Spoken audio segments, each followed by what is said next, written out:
कैसे हो मेरे प्यारे दोस्तों। उम्मीद है कि आप अच्छे होंगे और अपनी तैयारी को अच्छी तरीके से अंतिम परिणाम देने की कोशिश में लगे होंगे। आपका रेलवे ईएलपी का एडमिट कार्ड कभी भी जारी हो सकता है। नियर में इस सितंबर मंथ में या फिर अक्टूबर में कभी भी आपका एग्ज़ाम हो सकता है। जिससे कि तैयारी आपकी अच्छी हो जाए, तो उसी को लेकर हमने एक सीरीज़ तैयार की है जिसमें हम complete full length mock test cover करने वाले हैं। आप इसमें सभी क्वेश्चन को अटैम्प्ट करें, अपना स्कोर हमें कमेंट में ज़रूर बताएं और सजेशन भी अपना आप कमेंट में हमें ज़रूर बताएं। तो देखिए, इसमें पहला क्वेश्चन दिया है। इस पूरी सीरीज में हमने साइंस के questions, chemistry, biology, physics, history और जियोग्राफी, पॉलिटी के सेक्शन से क्वेश्चन लिए हैं। आप सभी क्वेश्चनों को अटैम्प्ट करने की कोशिश जरूर करें। नए पैटर्न के साथ सभी क्वेश्चनों को इसमें बनाया गया है जिससे कि अपनी तैयारी को आप जज कर सके। तो देखिए, पहला क्वेश्चन इसमें दिया है कि वैकल्पिक धारा एसी में प्रयुक्त ट्रांसफार्मर का मुख्य कार्य क्या होता है। इसमें ऑप्शन दिए हैं। ऑप्शन ए है विद्युत ऊर्जा का उत्पादन करना। ऑप्शन बी है विद्युत वोल्टेज को परिवर्तित करना। ऑप्शन सी है विद्युत प्रवाह को रोकना। ऑप्शन डी है विद्युत शक्ति को मापना। इसका सही उत्तर हो जाएगा ऑप्शन बी, विद्युत वोल्टेज को बदलना। विद्युत वोल्टेज को, जो आपका इलेक्ट्रिक वोल्टेज होती है, उसको चेंज करना का काम होता है आपका वैकल्पिक एसी अल्टरनेटिव करंट जो ट्रांसफार्मर होता है उसका काम ये होता है। देखिए इसके बारे में, देखिए ट्रांसफार्मर का मुख्य काम होता है वैकल्पिक धारा के वोल्टेज को बदलना। यह वोल्टेज को या तो बढ़ा सकता है या फिर घटा सकता है, जिसको हम स्टेप अप या स्टेप अप डाउन बोलते हैं, ताकि विद्युत ऊर्जा को एक स्थान से दूसरे स्थान तक सुरक्षित और कुशलतापूर्वक हम पहुंचा सके। ठीक है, तो मेन काम होता है ट्रांसफार्मर का स्टेप अप। और दो तरह के ट्रांसफार्मर आप पढ़ते हैं, एक स्टेप अप होता है, एक स्टेप डाउन होता है। वोल्टेज को घटाना और बढ़ाना इसलिए क्योंकि विद्युत को दूसरी स्थान पर, एक स्थान से दूसरे स्थान पर एक सुरक्षित सकुशल पहुंचाया जा सके। क्वेश्चन आगे है कि फ्लेम टेस्ट के दौरान किस धातु का लवण गहरे रंग की ज्वाला उत्पन्न करता है। ऑप्शन इसमें है ए सोडियम, ऑप्शन बी है कैल्शियम, ऑप्शन सी है पोटेशियम, ऑप्शन बी है बेरिलियम। तो सही उत्तर हो जाएगा इसमें ऑप्शन बी कैल्शियम। देखिए इसके बारे में कि फ्लेम टेस्ट के दौरान कैल्शियम के लवण गहरे लाल या फिर ब्रिक रेड रंग की एक ज्वाला उत्पन्न करते हैं, ताकि यह परीक्षण के विभिन्न धात्विक तत्वों की पहचान करने में मदद करे, क्योंकि प्रत्येक तत्व का फ्लेम टेस्ट एक विशिष्ट अलग रंग का होता है। देखिए जितने भी आपके फ्लेम टेस्ट होते हैं सबके लिए अलग अलग रंग का इसमें इस्तेमाल होता है। अलग अलग कोई भी अगर आपको धातु होता है, वो अगर आप उसको फ्लेम पर लेके आते हैं तो एक अलग ही रंग की ज्वाला पैदा करता है। जैसे इसमें बात की कैल्शियम, जब आप कैल्शियम को फ्लेम टेस्ट के दौरान कैल्शियम लवण उत्पन्न करते हैं तो लाल रंग का एक आपकी फ्लेम मतलब एक ज्वाला उत्पन्न करता है। ऐसे ही बेरिलियम होता है। ठीक है, जो आतिशबाजियों में इस्तेमाल किया जाता है, बेरिलियम का इस्तेमाल किया जाता है आतिशबाजियों में, रंग बिरंगी चिंगारियाँ पैदा करता है। ठीक है, तो अलग अलग फ्लेम के दौरान कुछ जब ये सभी धातु एक अलग रंग की एक विशिष्टता के साथ उत्पन्न करते हैं। क्वेश्चन आगे हैं कि न्यूनतम दूरी के सिद्धांत के अनुसार रेल के पहियों की चौड़ाई और रेल पटरी की चौड़ाई के बीच क्या संबंध होता है। क्वेश्चन बहुत आप ध्यान से पढ़िए कि न्यूनतम दूरी के सिद्धांत के अनुसार रेल के पहियों की चौड़ाई और रेल पटरी की चौड़ाई के बीच क्या संबंध होता है। ऑप्शन इसमें ए है कि रेल पहियों की चौड़ाई हमेशा रेल पटरी से कम होती है। रेल पहियों की चौड़ाई हमेशा रेल पटरी से अधिक होती है। ऑप्शन सी है कि रेल पहियों की चौड़ाई और रेल पटरी की चौड़ाई एक समान होती है। ऑप्शन डी है इनमें से कोई नहीं। तो मेरे प्यारे दोस्तों, इसका सही उत्तर हो जाएगा ऑप्शन सी, रेल पहियों की चौड़ाई और रेल पटरी की चौड़ाई हमेशा समान होती है, तभी तो बैलेंस बनाकर चलती है। न्यूनतम दूरी का सिद्धांत का मतलब होता है कि उनके बीच में कोई भी मिनिमम से मिनिमम डिस्टेंस नहीं होती, सेम होती है पहियों की, रेल के पहियों की चौड़ाई और रेल पटरी की चौड़ाई। ठीक है, तो इसका सही उत्तर हो जाएगा ऑप्शन सी। इसके बारे में आप देख लीजिए एक बार कि न्यूनतम दूरी के सिद्धांत के अनुसार रेल के पहियों और रेल पटरी की चौड़ाई एक समान होती है। यह सिद्धांत रेलगाड़ी के संतुलन और स्थिरता को बनाए रखने के लिए इम्पोर्टेंट होता है, जिससे कि स्टेबिलिटी मेंटेनेंस बना रहे। क्वेश्चन आगे है कि ओम के नियम के अनुसार यदि किसी चालक की प्रतिरोधकता आर और उस चालक पर लगाई गई वोल्टेज को हम दो गुना कर दे, तो चालक में प्रवाहित धारा पर क्या प्रभाव पड़ता है। इस क्वेश्चन को भी आप बहुत ध्यान से पढ़िए, क्योंकि अगर ओम के नियम के अनुसार आप किसी चालक की प्रतिरोधकता आर और उस पर लगाई गई वोल्टेज को दो गुना कर दिया जाए तो चालक में प्रवाहित धारा पर क्या प्रभाव पड़ेगा। ऑप्शन ए है इसमें दोगुनी होगी, ऑप्शन बी है आधी होगी, ऑप्शन सी है अपरिवर्तित रहेगी, ऑप्शन डी है चौगुनी होगी। तो सही उत्तर हो जाएगा इसमें ऑप्शन सी अपरिवर्तित रहेगी। देखिए कि ओम के नियम के अनुसार आप पढ़ते हैं V बराबर आई आर होता है, जिसमें V वोल्टेज होगी, I आपकी करंट हो जाएगी, R हो जाएगा आपके प्रतिरोधकता। यदि वोल्टेज V और प्रतिरोध R को आप 2 गुना कर देते हैं तो उसी कंडीशन में आपकी धारा करंट नो चेंज, कोई इसमें डिफरेंस नहीं रहेगा, अपरिवर्तित रहेगी। ठीक है। क्वेश्चन आगे है कि डायोड के किस प्रकार का उपयोग वैद्युत परिपथों में विद्युत धारा के प्रवाह को एक दिशा में करने के लिए किया जाता है। कि डायोड के किस प्रकार का उपयोग वैद्युत परिपथों में विद्युत धारा के प्रवाह को एक दिशा में करने के लिए किया जाता है। ऑप्शन ए है इसमें एलईडी, ऑप्शन बी है जीनर डायोड, ऑप्शन सी है फोटो डायोड, ऑप्शन डी है रेक्टिफायर डायोड। सही उत्तर हो जाएगा इसमें ऑप्शन डी रेक्टिफायर डायोड, क्योंकि रेक्टिफायर डायोड एक ऐसा डायोड होता है जिसका उपयोग विद्युत परिपथों में विद्युत धारा के प्रवाह को एक दिशा करने के लिए होता है, ओनली वन डायरेक्शन के लिए प्रदान करने के लिए रेक्टिफायर डायोड का इस्तेमाल किया जाता है। देखिए इसके बारे में कि रेक्टिफायर डायोड का उपयोग एसी को डीसी में बदलने के लिए किया जाता है। रेक्टिफायर जो होता है उसका इस्तेमाल मेनली किया जाता है एसी को डीसी में, अल्टरनेटिव करंट को डायरेक्ट करंट में बदलने के लिए करते हैं, और यह विद्युत धारा को एक दिशा में प्रदान करने के लिए भी इस्तेमाल किया जाता है। वन डायरेक्शन को पता करने के लिए भी या वन डायरेक्शन को दिखाने के लिए करते हैं, जिससे कि वन डायरेक्शन में फॉलो हो। अब आ जाते हैं बायोलॉजी क्वेश्चन। क्वेश्चन है कि मानव शरीर में कौन सा अंग ग्लूकोज होम्योस्टेटिस या रक्त में ग्लूकोज के स्तर को नियंत्रित को बनाए रखने के लिए मुख्य भूमिका निभाता है। क्वेश्चन में पूछा गया है कि हमारे शरीर के अंदर ग्लूकोज होम्योस्टेटिस जो होता है, मतलब रक्त में ग्लूकोज का स्तर को नियंत्रित करने के लिए मुख्य भूमिका कौन निभाता है। ऑप्शन ए है मस्तिष्क, ऑप्शन बी है यकृत लीवर, ऑप्शन सी है हृदय और ऑप्शन डी है गुर्दे किडनी। सही उत्तर हो जाएगा ऑप्शन बी यकृत। देखिए यकृत ग्लूकोज होम्योस्टेटिस में एक बहुत महत्वपूर्ण भूमिका निभाता है। यह इंसुलिन और ग्लूकागोन जैसे हार्मोन के स्राव के माध्यम से रक्त में ग्लूकोज के स्तर को नियंत्रित करता है। जब रक्त में ग्लूकोज का स्तर ज़्यादा हो जाता है तो यकृत ग्लूकोज को ग्लाइकोजन में एक संग्रहित करने लगता है, स्टोर करने लगता है, और जब ग्लूकोज का स्तर कम होता है तो ग्लाइकोजन ग्लूकोज में बदलता है, मतलब इसका अगर स्तर ज़्यादा हो जाता है तो ग्लूकोज ग्लाइकोजन में स्टोर हो जाएगा। जब ग्लूकोज का स्तर कम होने लगता है तो फिर उसकी जगह इस्तेमाल किया जाता है। तो मेंटेन का इस्तेमाल भी मेंटेन के रूप में भी काम करता है। लीवर क्या होता है, ग्लूकोज के स्तर को हमेशा कंट्रोल बना के रखता है। ठीक है। क्वेश्चन आगे है कि किस प्रकार की कोशिकाएं शरीर में प्रतिरक्षा प्रणाली या प्रतिरक्षा प्रतिक्रिया इम्यून रेस्पॉन्स में महत्वपूर्ण भूमिका निभाती है। ऑप्शन ए है इसमें लाल रक्त कोशिकाएं red blood cells, option B है मांसपेशी कोशिकाएं मसल सेल्स, ऑप्शन सी है श्वेत रक्त कोशिकाएं white blood cells, option D है रक्त तंत्रिका कोशिकाएं। तो इसका सही उत्तर हो जाएगा ऑप्शन सी श्वेत रक्त कोशिकाएं वाइट ब्लड सेल्स। WBC भी इनको बोला जाता है। इनका मेन काम होता है शरीर की जो कोशिकाएं होती है उनको रक्षा प्रदान करना। प्रतिरक्षा प्रणाली का मुख्य काम WBC करती है। देखिए इसके बारे में कि श्वेत रक्त कोशिकाएं या ल्यूकोसाइट्स भी उनको बोला जाता है, प्रतिरक्षा प्रणाली का एक हिस्सा होती है। यह शरीर की जो आपकी विदेशी बाहरी जीवाणु होते हैं, शरीर के बाहर वाले जीवाणु विषाणु जो अन्य हानिकारक पदार्थ होते हैं उनसे बचाने में मदद करते हैं, जिससे कोशिकाएं सुरक्षित रहे। और ये कोशिकाएं रोग जनकों को पहचानती है, उन्हें घेरती है तथा नष्ट करती है, जिससे कि हमारे शरीर के अंदर बाहर से बीमारी ना आए, तो उनको बचाने का काम करती है WBC। इसको ल्यूकोसाइट्स प्रतिरक्षा प्रणाली का हिस्सा ही माना जाता है। क्वेश्चन आगे है कि प्रकाश संश्लेषण फोटोसिंथेसिस के दौरान उत्पन्न होने वाली गैस कौन सी है। ऑप्शन ए है इसमें नाइट्रोजन, ऑप्शन बी है ऑक्सीजन, ऑप्शन सी है कार्बन डाइऑक्साइड, ऑप्शन डी है मीथेन। सही उत्तर हो जाएगा इसमें ऑप्शन बी ऑक्सीजन। जब हम प्रकाश संश्लेषण की क्रिया होती है तो फोटोसिंथेसिस या प्रकाश संश्लेषण की प्रक्रिया के दौरान पौधे कार्बन डाइऑक्साइड को अपनी ओर ग्रहण करते हैं और ऑक्सीजन को छोड़ते हैं। ठीक है।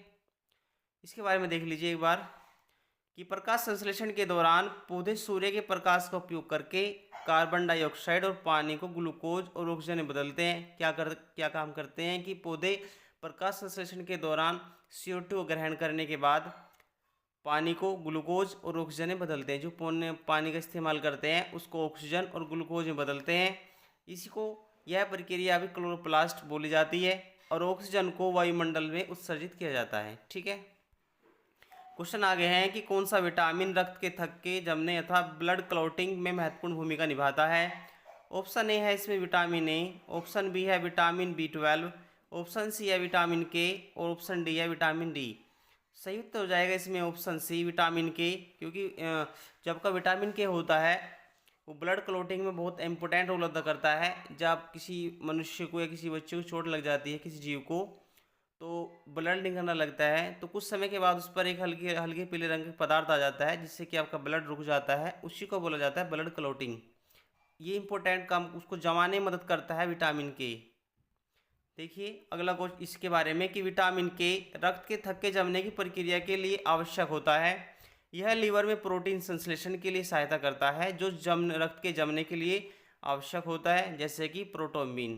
प्रोटोम्बिन एक ऐसा ही आपका प्रोटीन होता है जो कि रक्त के थक्के को जमने में मदद करता है। क्वेश्चन आगे है कि किस तंतु का कार्य मांसपेशियों के संकुचन मसल कंस्ट्रक्शन में होता है। ऑप्शन ए है इसमें माइक्रोट्यूबुलर, ऑप्शन बी है माइटोकॉन्ड्रिया, ऑप्शन सी है एक्टिन मायोसिन, ऑप्शन डी है गोल्जी बॉडी। सही उत्तर हो जाएगा इसमें ऑप्शन सी एक्टिन और मायोसिन। एक्टिन और मायोसिन एक ऐसे तंतु होते हैं जिनका काम मांसपेशियों के संकुचन अर्थात मसल कंस्ट्रक्शन में होता है। देखिए इसके बारे में कि एक्टिन और मायोसिन प्रोटीन तंतु होते हैं जो मांसपेशियों के संकुचन में महत्वपूर्ण भूमिका निभाते हैं। जब एक मांसपेशी संकुचित होती है तो मायोसिन फिलामेंट्स एक्टिन फिलामेंट्स के साथ एक स्लाइड करते हैं जिससे कि मांसपेशी सिकुड़ने लगती है। तो ये काम होता है इसका। देखिए इसमें जब आपका मायोसिन फिलामेंट एक्टिन फिलामेंट के साथ स्लाइड करती है, मतलब एक स्थान से दूसरे स्थान पर जाती है, तो फिर मांसपेशी आपकी सिकुड़ने लगती है। इसी को बोला जाता है मसल्स कंस्ट्रक्शन। क्वेश्चन आगे हैं। अब आ जाते हैं आपके प्राचीन भारत के क्वेश्चन। जिसे प्राचीन भारत में अश्वमेध यज्ञ का आयोजन किस उद्देश्य के लिए किया जाता था। देखिए जो पहले राजा महाराजा होते थे तो वे क्या काम करते हैं, अपना क्षेत्राधिकार को बढ़ाने के लिए, अपनी पावर अपने सामर्थ्य को दिखाने के लिए अश्वमेध यज्ञ कराते थे। अश्वमेध यज्ञ का मतलब होता है राजा यज्ञ पर बैठता था, उसके बाद इतने वो यज्ञ चलता था, एक घोड़ा अपना अश्व छोड़ देते थे, जहाँ तक वो अश्व जाता था तो वे मान के चलते थे कि वहाँ तक की सीमा उन राजाओं की है। तो इसमें ऑप्शन दिए गए हैं कि कृषि उत्पादन बढ़ाने के लिए, ऑप्शन बी है राजा की धार्मिक श्रेष्ठता स्थापित करने के लिए, ऑप्शन सी है सैन्य शक्ति को बढ़ाने के लिए, ऑप्शन डी है क्षेत्रीय विजय और अधिकार को मान्यता दिलाने के लिए। तो इसका सही उत्तर हो जाएगा ऑप्शन डी क्षेत्रीय विजय और अधिकार को मान्यता दिलाने के लिए। क्योंकि अश्वमेध यज्ञ का मतलब होता है जहाँ तक वो घोड़ा जाएगा, जहाँ तक वो अश्व जाएगा, वहाँ तक की क्षेत्रीय सीमा उस राजा की मानी जाएगी अगर उस घोड़े को नहीं पकड़ लिया जाता। ठीक है, पकड़ लिया जाता है तो या तो वो राजा यज्ञ करने वाले राजा के अधीन माना जाएगा या फिर उसके साथ उसको युद्ध करना पड़ेगा। तो ये प्रक्रिया चलती थी पहले। देखिए इसके बारे में कि अश्वमेध यज्ञ एक वैदिक यज्ञ था जिसे प्राचीन भारतीय राजा अपनी शक्ति और प्रभुत्व को स्थापित करने के लिए करते थे, जिसमें एक अश्व पूरे राज्य की सीमा में छोड़ा जाता था, जैसे मैंने आपको भी बताया है, और जिस क्षेत्र में वह अश्व जाता उस पर राजा का अधिकार माना जाता था। ऐसा ही पहली प्रक्रिया ऐसी होती थी कि जिस क्षेत्र में घोड़ा जाता था, अश्व जाता था, तो उस क्षेत्र को उस राजा का अधिकार माना जाता था। क्वेश्चन आगे है कि मुगल सम्राट अकबर के 9 रत्नों में से कौन सा एक विख्यात संगीतकार था। ऑप्शन ए है इसमें Tansen, option B Abul Fazl, option B Birbal, option D Raja Todarmal. सही उत्तर हो जाएगा इसमें ऑप्शन ए तानसेन। देखिए इसके बारे में है तानसेन अकबर के दरबार के 9 नवरत्नों में एक थे। उन्हें संगीत सम्राट के रूप में जाना जाता है। उनकी संगीत प्रतिभा ने उन्हें भारतीय शास्त्रीय संगीत में एक अनमोल रत्न भी बना दिया था। ठीक है, तो उनकी एक पहचान संगीतज्ञ, महान संगीतज्ञ के रूप में की जाती है भारतीय इतिहास में। अब क्वेश्चन आगे हैं कि किस मौर्य सम्राट ने कलिंग पर विजय प्राप्त की और बाद में बौद्ध धर्म अपना लिया। ऑप्शन ए है चंद्रगुप्त मौर्य, ऑप्शन बी है बिंदुसार, ऑप्शन सी है अशोक और ऑप्शन डी है दशरथ।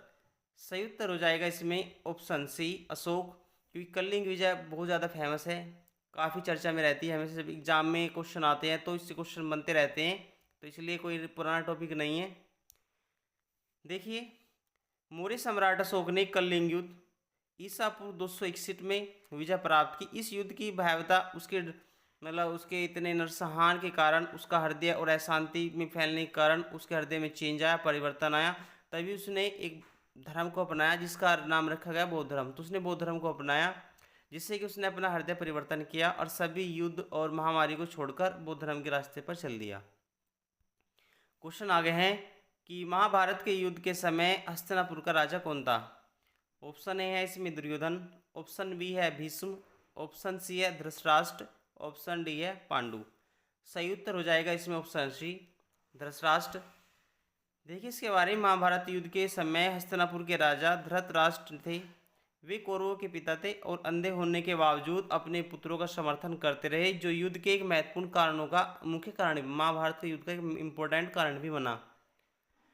क्वेश्चन आगे है कि अजंता की गुफाएं किस धर्म के अनुयायियों द्वारा बनाई गई थी। ऑप्शन ए है हिंदू धर्म, ऑप्शन बी है जैन धर्म, ऑप्शन सी है बौद्ध धर्म और ऑप्शन डी है सिख धर्म। सही उत्तर हो जाएगा इसमें ऑप्शन सी बौद्ध धर्म। अजंता की गुफाएं जो कि एलोरा महाराष्ट्र में स्थित है, ये आपकी मुख्य रूप से बौद्ध धर्म को प्रचार करने के लिए उनके बौद्ध धर्म के जो अनुयायी थे, भिक्षु थे, उनको निवास करने के लिए ये बनाई गई थी। देखिए कि अजंता की गुफाएं बौद्ध धर्म के अनुयायियों द्वारा 2री शताब्दी ईसा पूर्व से 6ठी शताब्दी ईसा पूर्व के बीच बनाई गई थी। ये गुफाएं बौद्ध धर्म के विभिन्न चरणों को चित्रित करती है, जैसे बौद्ध कला, वास्तुकला, चित्रकला का एक अद्भुत उदाहरण आपको यहाँ पर देखने को मिल सकता है। क्वेश्चन आगे हैं। अब क्वेश्चन आ जाते हैं आपके ज्योग्राफी से कि प्राकृतिक स्थायी कौन सी नदी है जो अफ्रीका महाद्वीप में बहती है और उल्टी दिशा में बहने के लिए भी प्रसिद्ध है। तो ऑप्शन ए दिया है इसमें नील नदी, ऑप्शन बी है कांगो नदी, ऑप्शन सी है नाइजर नदी, ऑप्शन डी है जाम्बेजी नदी।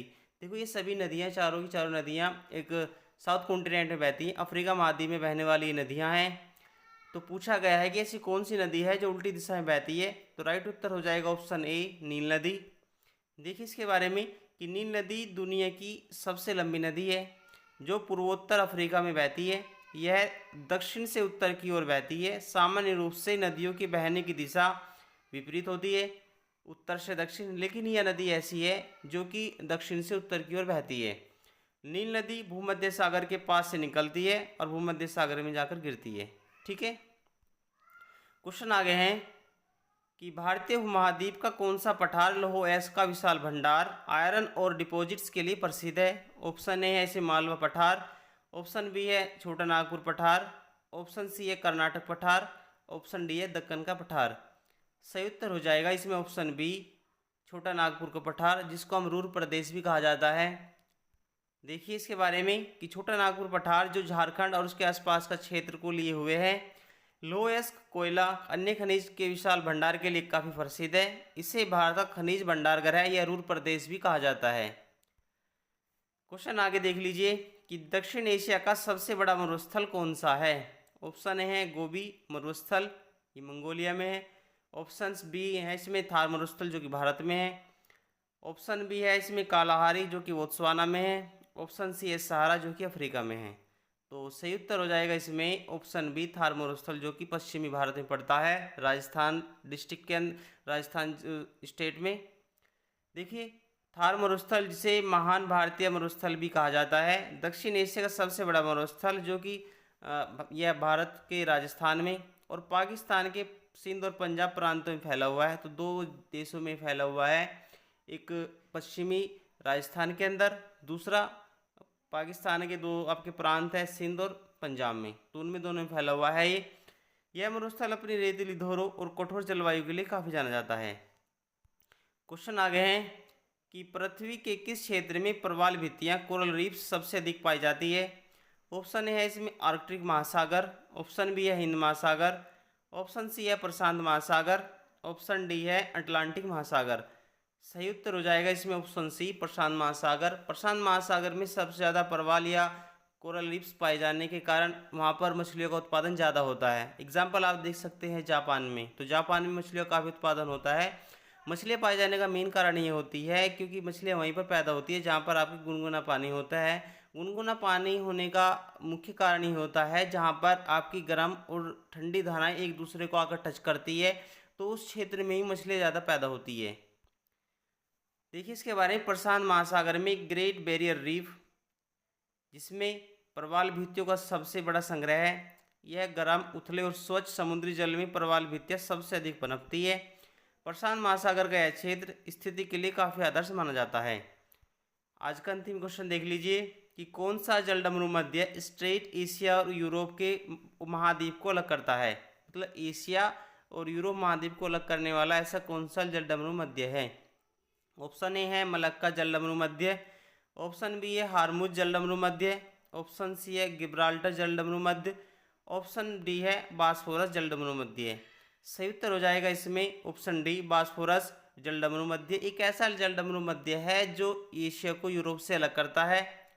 देखिए इसके बारे में कि बास्फोरस जलडमरू मध्य एशिया और यूरोप महाद्वीप को अलग करता है। यह तुर्की के उत्तर पश्चिमी क्षेत्र में स्थित है। यह काला सागर, ब्लैक सी को मरमरा सागर से जोड़ता है। देखो जो बास्फोरस जलडमरू मध्य होता है ये आपका मेन कहाँ पे है, ये तुर्की के उत्तर पश्चिम में स्थित है, जो कि काला सागर को मरमरा सागर से जोड़ता है और इसे एक भू राजनीतिक दृष्टि से बहुत महत्वपूर्ण बनाता है। आप इस वीडियो को पूरा देखने के बाद अपने दोस्तों के साथ भी शेयर करें और अपना स्कोर हमें कमेंट में जरूर बताएं। मिलते हैं अगली वीडियो में।